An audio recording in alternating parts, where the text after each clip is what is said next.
SiteAudit data collection agent that collects data from these devices and stores that into a Microsoft SQL Server. And from there, MPS providers such as yourselves and customers can view that data using the SiteAudit viewer.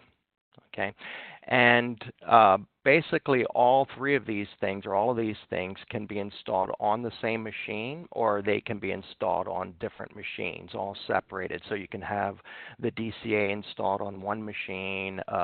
You can have multiple users running the SiteAudit viewer and viewing data and running reports and things like that from other machines. And the SQL Server can be installed on its own machine, a separate machine yet. And it can be a shared SQL Server that's used with other databases, okay, other applications, databases. We have the SiteAudit ServiceNow Connector that runs in IIS. So that is a new component. And this talks to our back office client, which retrieves the data from the SQL Server database, and it sends that information then to ServiceNow. So this is the entire operations from within the on-site environment. Again, data is collected, stored into the database. The SiteAudit back office client is used to retrieve that data based on the information that the connector has specified. So you might want to import or various information such as printer, manufacturer and model, things like that. And the type of information that you can integrate into ServiceNow is all your printer asset information and alert ticketing. Okay, so whenever you get any tickets, any rules that you've created in your notification configuration, anytime an incident is generated, that information will be sent automatically to ServiceNow. And you can configure this to send data as frequently as desired. And we'll talk about that a little bit more here in a moment. Okay, now these two components, the ServiceNow Connector and the back office client, these all run on the same machine. Okay, so wherever you'll have SiteAudit Viewer installed, the SiteAudit Viewer comes with the back office client. Okay, and you'll install IIS on that same machine and the connector, and then connect to ServiceNow. In the hosted environment, it's very similar. The hosted client is running at the customer site, and data is sent remotely to a data center or SQL Server remotely. The customers run the DCA at their site, and you as MPS provider or a dealer, you have the viewer that you run on your site, and you can remotely configure the client, the DCA, to discover various networks and do various things. And you can also view the data to run reports remotely. Okay, so the only difference here in this particular environment is that the DCA is in a remote location. Okay. And again, the ServiceNow connector is an IIS connector, and that talks to the back office client, which communicates with the database and sends the information to ServiceNow. So there's no difference in how the connector works, but there is a little bit of configuration difference when you use a Keyfile to access your hosted customer databases versus an on-site where you have a direct access to your customer database. Okay. Some of the requirements for using the installer, you'll need to have Windows 8.1 or later, or SQL or Windows Server 2012 R2 or later.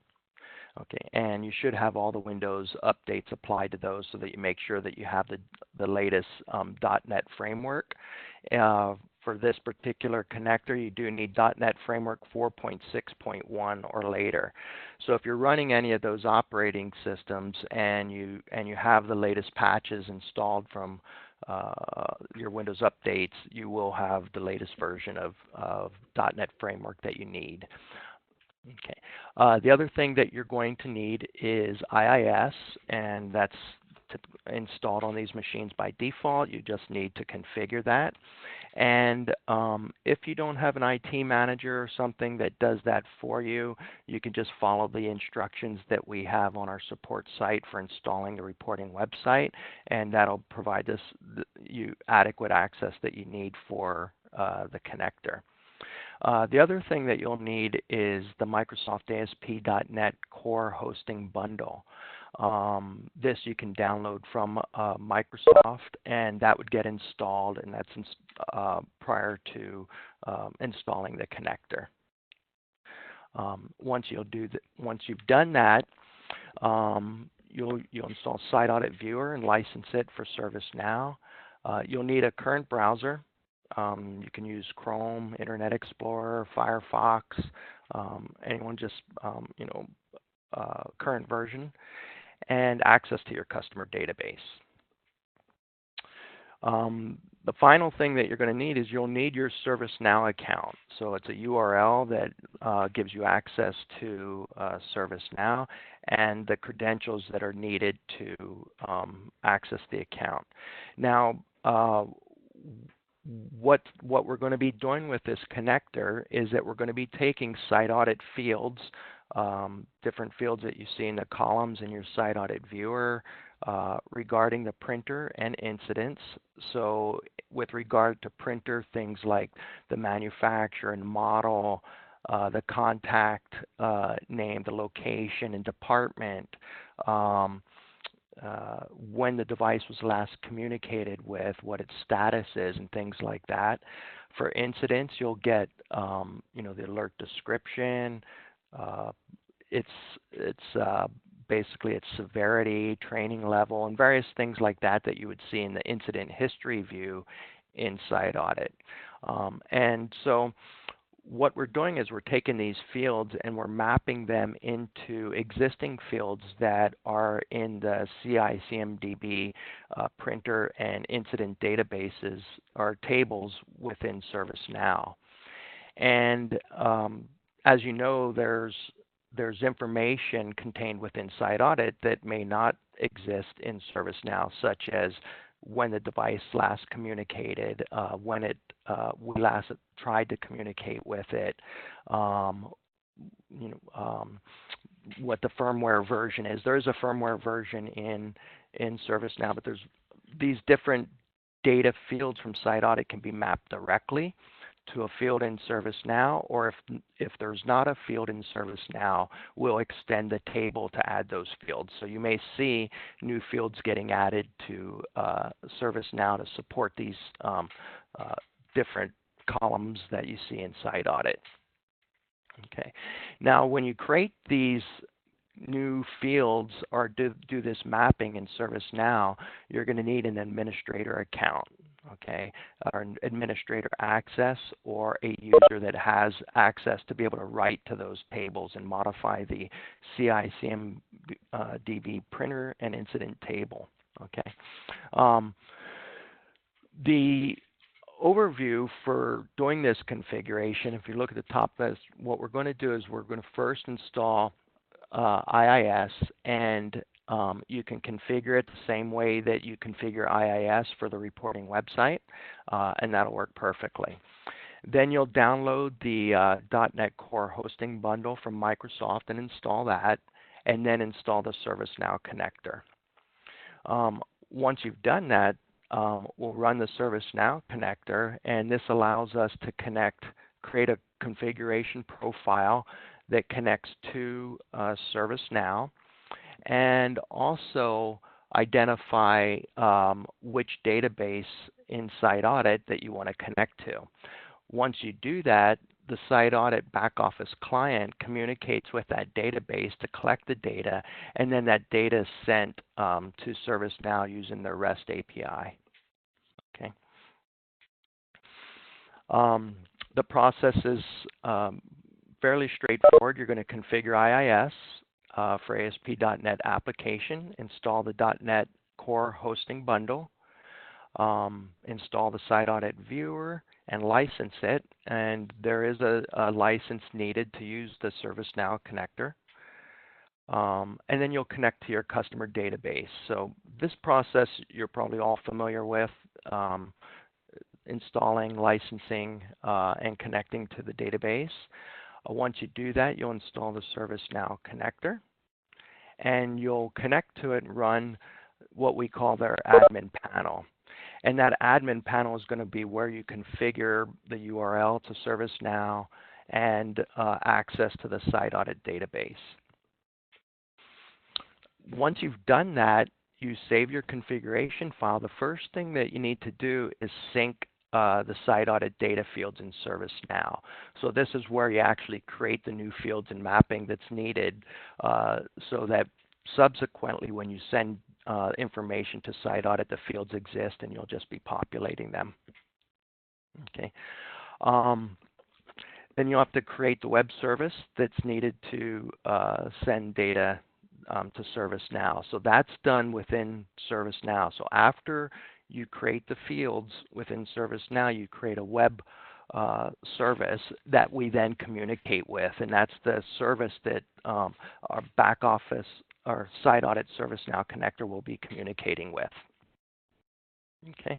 Once you've done that, you can just send data, and it'll be uploaded into ServiceNow. You can download the .NET Core hosting bundle. You can just do a search online through Google or Bing and just do a search for .NET Core hosting bundle 2.0, and it'll navigate you to Microsoft website, and you'll see something like the runtime 2.09 on the right side, and there's a list of options that you can download, and I've highlighted the one that you'll want here. It's ASP.NET Core /.NET Core Runtime and Hosting Bundle, and that's what you're going to be installing. Okay, once it's installed and you connect to your ServiceNow admin panel, this is the UI that you'll see. All right, it's fairly straightforward, and what we'll see here on the left, these are configuration profiles that have already been created, and the first one, test, has been selected, and you can see, oops, sorry about that. At the very first item here, you would enter a configuration name, and this can be any name that you want to give to this configuration, and then you'll enter the ServiceNow URL.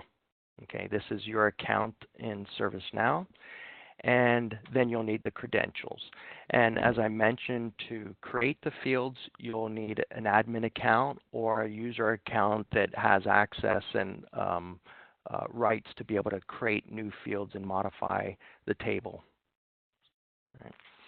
And then finally, you need to specify the SiteAudit ServiceNow Connector URL, and this is what the back office client's going to be talking to where it's going to send its data, and then this connector is going to send the data to ServiceNow. There's a couple other options that exist. If you are in a hosted environment, you'll use a Keyfile to access your customer databases, in which case you would select this option and choose your Keyfile. And then there's another option that we have. Now, by default, there's a certain set of fields that we send to ServiceNow. It may be the case that you don't want all those fields inserted in ServiceNow. And so you do have the ability to customize the mapping file. You can remove fields. You can remap to different fields that are in ServiceNow. And typically, we would help you to do all of this process that I'm talking about right now regarding the setup of your fields and the mapping. So when you're ready to start using ServiceNow, if you contact our support, we will get you set up. We'll help you install, get the the .NET Core hosting bundle installed, get the ServiceNow connector installed, and then we'll set up this configuration for you and get everything set and running so that you'll be ready to go so that you can just start sending data to ServiceNow. So if you do need a custom mapping, we would just need to know which fields that you're trying to map to, and we would want to confirm that we actually can map to some fields, because there are fields in ServiceNow that are like enumerations where it's expecting an integer to be sent, and based on that integer it'll display some certain field. And so it may be possible that it's not, you won't be able to map to some particular fields, but we'll work through any of this. The other thing is, once you've created your profile here for the first time, what's necessary is you have to do the sync. So you'll see once you create the profile, you click the Save button. It creates the profile up here where we see Test and Customers, and then you'll click the Sync button. Now I'm showing two separate profiles here. Most of you, I suspect, will have one profile, especially if you're in an on-site environment. Each profile connects to a different ServiceNow URL, okay? Or if you're in a hosted environment, you may choose to have different configurations. Maybe you manage multiple customers and you want to have different data sent for different customers. That would be a case where you would have more than one profile. But I suspect that even if you do have multiple customers in a hosted environment, you would send the same type of data for each one of those customers. So it's very likely that you only ever have one configuration profile. Once you've created this configuration profile, though, it is necessary to click this Sync button. And when you click this Sync button, that's what creates those fields in the mapping in ServiceNow. Once that's complete, you're ready. At any time, you can just click this Run button down here and send the data to ServiceNow. So that'll manually send the data to ServiceNow anytime you click this Run button, but it is possible to schedule this to run however frequently you want to run. Okay, so that is where you're going to send the data by clicking the Run button, or we'll set up a task to run it periodically, automatically. So the actual panel itself is fairly simple to fill out. There's only very little information in here. If you are in a hosted environment, when you select this Use a SiteAudit Credential Keyfile, it'll pop up this, or it'll expand that section such that you can choose a key file. As you can see here, you can search for a key file, or you can upload one if you don't have it. And then you do have the ability to send data for all customers that are accessible with that key file. So if you're managing more than one customer in a hosted environment and you want all of that data to be sent to ServiceNow, you would select this checkbox, and that would do that for all of your customers. And you probably know that each of your customers are within their own environment, and they can have printers that have the same IP addresses. But the connector is smart enough to identify those within ServiceNow, such that even if you do have different customers that do have the same IP address, you can send that data all to your same ServiceNow instance, and there won't be any type of overlap between them, or we won't write to the wrong data. You'll have what you're expecting to see for each of those devices. Okay, so this is an example of what you would see in ServiceNow regarding the printers, and this is just a subset of the fields on the right side that you see here that would be that come from SiteAudit. So, for instance, we have the connection type, so that would be if it's networked or a local printer. The device ID, that would be populated if it was a local printer, whether it's managed or unmanaged, multifunction or a single function device, when the device was discovered, If it was discovered using SNMP v3, it would identify the security level. You see the firmware version, various things like that. And on the left side here, when you look at our printers, you can see down along the left side here, these are a list of the printers that have been imported into ServiceNow. So, and you can basically, it's just a list, and you can see all the different columns up here. And for those of you who are familiar with ServiceNow, you can change this to expose whatever columns that you want. And the same with the form. This is the printer form that shows the various information. It may be that you don't want to see certain fields. You can remove those or add fields in ServiceNow. Okay.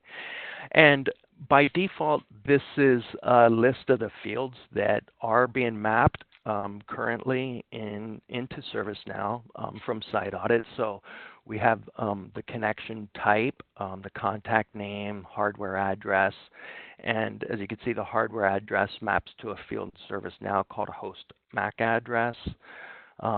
We map the location, the managed status, the device type, various information like that, when you last communicated with the device, the DNS name, and also the department, so you know where that device exists. As far as incident data, again, in ServiceNow, you would just do a search for incidents through your filter over here if you want, and it would provide a list of incidents. And when you open one of those incidents, you'll see new ServiceNow fields that have been added by SiteAudit. So you can see one down here is called a rule name. That wouldn't exist in ServiceNow, so that means that we've extended the incident database in ServiceNow to include these new fields to accommodate these from SiteAudit. We have the alert code, the alert rule, the training level. If there was service codes and service code text for a particular device, it would show that as well. That kind of helps technicians identify issues that have occurred. In the fields that you can map currently in here, you have the incident ID, so that's the unique ID number that you see in the incident history of SiteAudit. The alert description, the status, what the training level is, the alert code group, various things like that. Okay, and you can see down here the notification rule name is mapped to what we call rule name in ServiceNow. So you can actually, if you wanted to change the name in ServiceNow, so for instance, let's just say we called this rule name here, and if you wanted to name that something else, or if you wanted it in a different language, you can do that through the configuration file. Okay, so the mapping file allows you to change the display name of the fields that SiteAudit adds in ServiceNow. Okay, if a field already exists in ServiceNow, SiteAudit's not going to add it again, and yeah, basically it won't add it if it already exists. So the first time you run and you sync the data to do the mapping, if at some point in the future you decide that you want to add a new field or change a field name or anything like that, you will have to do that resyncing again to add those fields. Okay. All right. If you want to know more about the ServiceNow connector, you can go to the Netaphor.com webpage, and there's information on there about this through the what we call back office. So let me show you that real quick. So this is the Netaphor website. If you navigate to Solutions, down here to back office, you'll see information about the back office client over here, and you can actually use this to write your own integrations into other systems other than ServiceNow. So that it's free. It's a tool that we have a toolkit that you can request and we'll send to you. It uses C#, so you will need to know how to do some programming, but the toolkit's a complete sample. There's a sample in there that's completely functioning, and so it's really easy to get up and get started and integrating with other systems. All right. So let's take a look at the ServiceNow admin panel. Okay, so this is the admin panel, and I have two customers already created. I'm not sure if you could see this. I'll try and make it a little bit bigger. Okay. All right. So if I want to clear this and create a brand new one, I can just start over here. Let me just refresh this. Okay, and I can create a new configuration. I would enter it, new config. You can give it any name that you want. Here's where you would enter your ServiceNow URL, and you don't need to enter in a HTTP or HTTPS portion like that, but you can just say it's ABC. .servicenow.com or whatever it happens to be. It's okay to leave this off. You can just leave it like that. Here's where you would enter your username and password. And by default, this is configured automatically based on what you've entered in here to navigate to your ServiceNow instance. Now, I have IIS running on this machine. And as you can see, here's our ServiceNow website, and it also comes, there's an application pull that's associated with it as well. So it is running in IIS here, and all I've done was link to it, connect to it through my browser, and bring this up. So once I've done that, I can, if I want to I can just save this now, and this is going to create a new profile for me. If I'm in a hosted environment and I want to use a Keyfile, I can expand this, and I can upload a Keyfile, search for a Keyfile, and I can select this to send data to ServiceNow for all of my tenants. Okay. All right. And then again, if I wanted to create custom mapping other than the default one, I can select this particular item here, and it'll create a file for me that I can then modify and do the custom configuration. So once you've done that, you've created your configuration. It's going to, let me just click, it'll just take a minute here. I'm not sure if it'll work if I have the wrong URL, but let me just save. You'll see here that it's updating, and it takes about 30 seconds or a minute to create this profile. Okay, so we have a new profile here, and you can see here it gives you a little bit of information about it. It says that one tenant was found and currently mapped to this instance. And then here it gives us this string here. And we could just take this string and copy this and paste it into here and run it. Okay, and that would run. We can then take this and schedule it so that it would run periodically using the Microsoft Task Scheduler, or we also have something in SiteAudit that we can use to do scheduling. We call that our task runner, and that can be used to schedule it to run. Maybe you want it to run once an hour, or once every 5 hours, or once a day, or once a week, or something like that, and you can do that. Okay.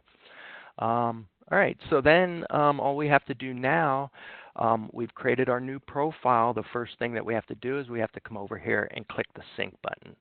Now, I'm not going to do that. The first time you do that, that could take several minutes to create that configuration. I'm just guessing. I've seen it take maybe 2 minutes to 5 minutes to create those profiles. Depends on your connection, and it seems your connections, probably about 2 to 3 minutes is typical. And as I mentioned, if you subsequently want to modify your mapping or add new mapping fields, you would come up here and you would resync again. And when you do that subsequently, it's much faster because all the fields, most fields have already been created and set up in there. You're just doing some slight modifications, and then that will run much faster. Okay, so once you've synced to your ServiceNow, created the fields and everything like that, then you can just come over here and click the Run button. That'll send the data to ServiceNow. Okay, so let me log in to my ServiceNow instance. Okay, here it is. And this is a default look and feel. I haven't changed anything in my environment here. And if we want to see what printers exist, we can go to this filter and just type in printers. And you can see here's a list of printers. And here are some printers that we've uploaded to ServiceNow. So you can take a look at one of these printers, say Samsung here. And you can see here that's a name. Here's an asset tag, the manufacturer. It's a network printer. Here's a contact name, managed status. It's a multifunction. Device status is ready. When the device was discovered, it's using SNMP v1 for communication, various things like that. So there's different data that you can see in your form. And if you wanted to, let's see, you can always, let's see what we have down here. You can add different fields to your forms down below. If you wanted to modify this particular form, you can come over here and you can go to the form design or form layout. Okay, so here's all the fields that we've added. If you don't want some of these fields like the last attempted, last successful communication times, you can always just remove those from your form. So these are fields that were added by SiteAudit, and if you save that and then you go back to your form, those won't show anymore. So initially they'll appear in your forms, and if you don't want them, you can remove them. The other thing you can do over here now, you can come to this particular setting and you can add fields over here. So let's say you do want to see the last attempted, last successful communication times. Let's see what else we have in here from SiteAudit fields. I don't know, maybe you want the department, things like that. You can do that. And then that's going to add the fields over here. So you could see with these devices when SiteAudit last tried to communicate with them and when it last successfully communicated. And you can see the department in which these devices exist. Okay. The other thing over here is if we want to go and we'll find the alerts that were inserted by SiteAudit, we'll look up incidents. Okay, and I typically come down here to the Service Desk incidents, and this is a list of incidents that have been inserted. And what you should see in here, oh, actually, before I go too far, let me just stop here. You can see here the short description. This black toner level is below 10%. The same is true with the printers table. You can come over here and you can, select, a field that was created by SiteAudit, the detected time of that alert, maybe. Maybe you want to see the rule name, something like that. You can add those, and then those will be included as well. You could see over here the rule name is low consumable, and when that alert was detected. And if we take a look at this alert, you'll see some information in here. So here's the descriptions. And here are fields that were entered from SiteAudit. Okay. Okay. And at this point, basically, every time that this is run or this command is executed, data is going to be uploaded. Your new incidents will be uploaded into ServiceNow. So let me see if I have anything else. That's basically the process. I haven't gone through the setup or anything, but I can show you a little bit about this. So let's go to where ServiceNow gets installed, the connector is installed. So if you go to Program Files, Netaphor, so here's our SiteAudit folder, and here's our ServiceNow.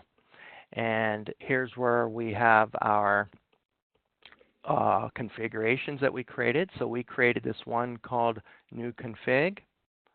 Okay, so inside here, it's basically just files that explain how to connect to ServiceNow and how to connect to the back office client to get the data from SiteAudit. All right, and the mapping file that I had mentioned is included in here. Okay, so this is where we map incidents.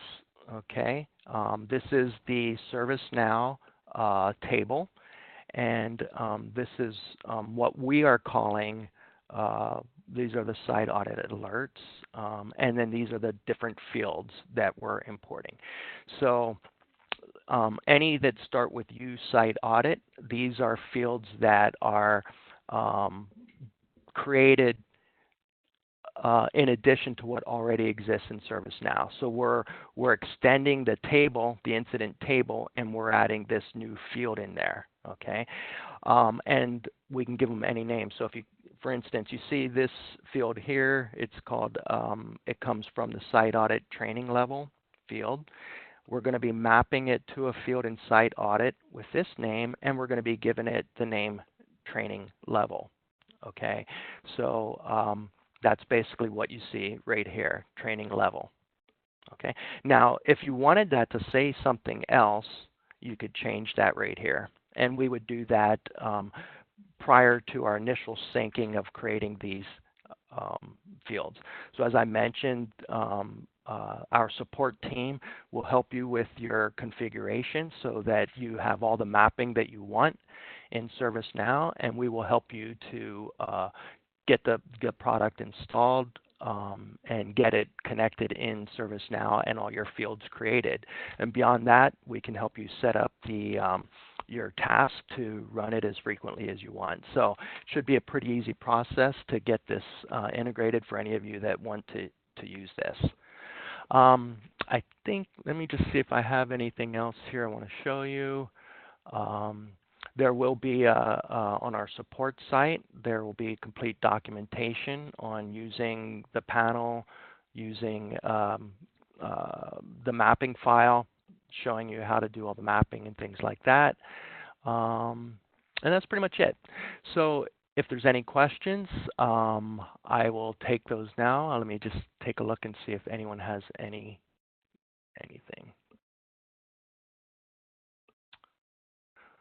What kind? I got a question that says, what kind of reporting is there? ServiceNow has their own reporting mechanisms. It's actually very cool. Let me just see if I can show anything in here. But you can, what you can do is you can create your own reports against anything in ServiceNow. So you could create a report that showed you, so right down here is your reports.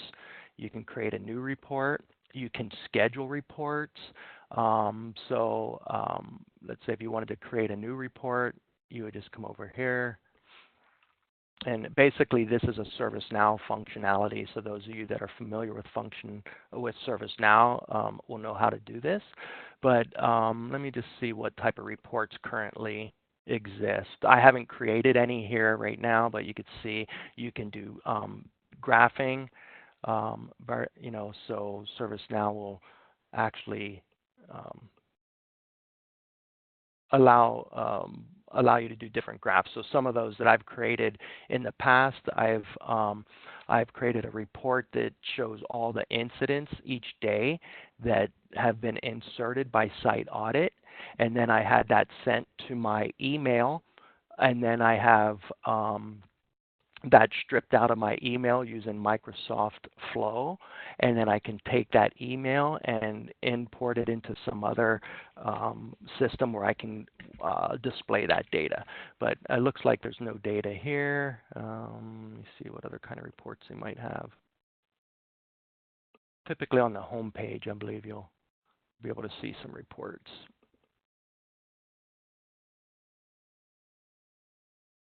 Anyway, let me see if there's any other questions.